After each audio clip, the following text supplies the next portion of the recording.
करते हो। क्यों? क्योंकि वो सर्वहारा वर्ग के देवता हैं, क्योंकि वो सबके देवता है, वहाँ सबको शरण मिली हुई है, वो सब वर्गों के देवता है, वो जातिवाद और छुआछूत से परे सबके देवता है। और इसलिए उनसे वरदान मांगो।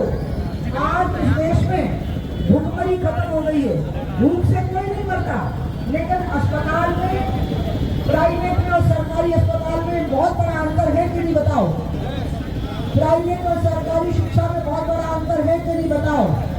अभी जब कोविड हुआ था, कोरोना, तो यही अम्बा गाय के पास लाखों लोग रोक दिए गए थे। जब राजीव ने मुझे फोन किया तो लोग भूख से तड़प रहे। लक्ष्मीकांत जी ने जान, मैं आपको ये कह रही हूँ कि आप सिद्धेश्वर महादेव से मांगना कि हे महादेव, हमारे भारतवर्ष में गंगोत्री से गंगा सागर तक गंगा जी को अविरल और निर्मल रहना चाहिए। दूसरी, क्योंकि गंगा शिव जी की जटाओं में है। दूसरी, शिव जी सवारी किसकी करते हैं? नंदी की, गौवंश की। तो आप सच्ची बोल झूठी नहीं। हाँ, आप महादेव से कहना, सिद्धेश्वर महाराज से, ये महाराज भारतवर्ष में गौवंश की, खाली गौ की नहीं, गौवंश की हत्या पर पूर्ण प्रतिबंध होना चाहिए।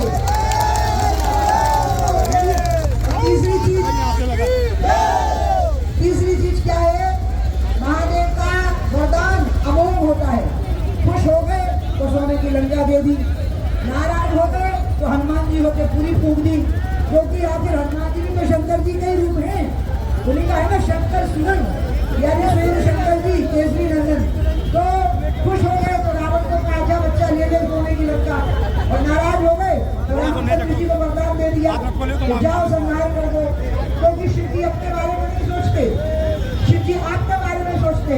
वो दूसरे को शक्ति दे देंगे, और अगर वो शक्ति के द्वारा आपकी रक्षा करेगा तो वो उसकी शक्ति बढ़ाए रखेंगे, और अगर आपको नुकसान पहुंचाया तो उसको तबाह करके रख देंगे, फूंक करके रख देंगे शंकर जी महाराज। ये शंकर जी महाराज की विशेषता है। और इसलिए आप शिव जी से वरदान मांगो। क्या वरदान मांगो? कि हे महाराज, इस भारतवर्ष की भूमि पर महिला का अपमान न हो, इस भारतवर्ष की भूमि पर कोई भी गरीब, बीमार, भूखा और दवाई के अभाव में न सोवे। इस भारतवर्ष की धरती पर किसी भी नौजवान को आने वाले भविष्य में रोजगार की चिंता न लगे।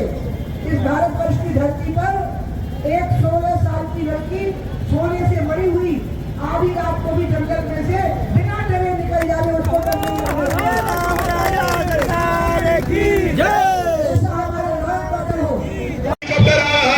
कांवड़ियों पर पीछे से पुष्पवर्षा करता हुआ इलाई पर पहुंच गए हैं। माननीय योगी जी को बहुत बहुत धन्यवाद कि आज कांवड़ यात्रियों पर पुष्पवर्षा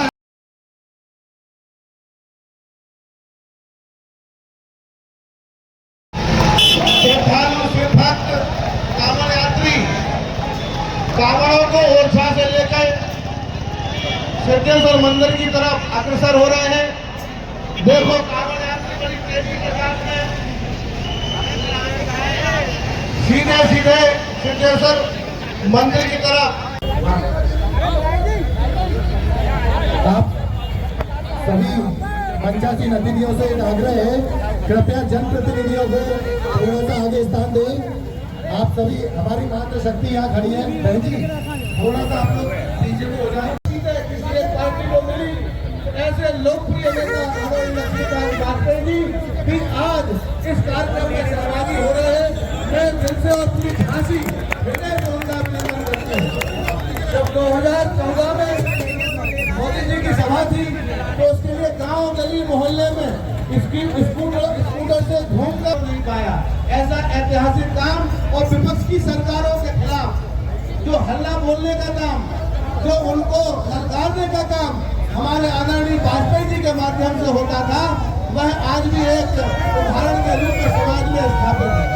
मैं उनका झांसी की इस वीर भूमि पर, लक्ष्मीबाई की वीर भूमि पर हृदय से अभिनंदन करता हूं और धन्यवाद। कांवड़ यात्री और माताएं बहनें इस कार्यक्रम की शोभा बढ़ा रही है और इस पुण्य के सागर में डुबकी लगाने का काम कर रहे हैं। मेरा आप सबसे निवेदन है कि जल्दी से जल्दी अपना और कांवड़ यात्री इस कार्यक्रम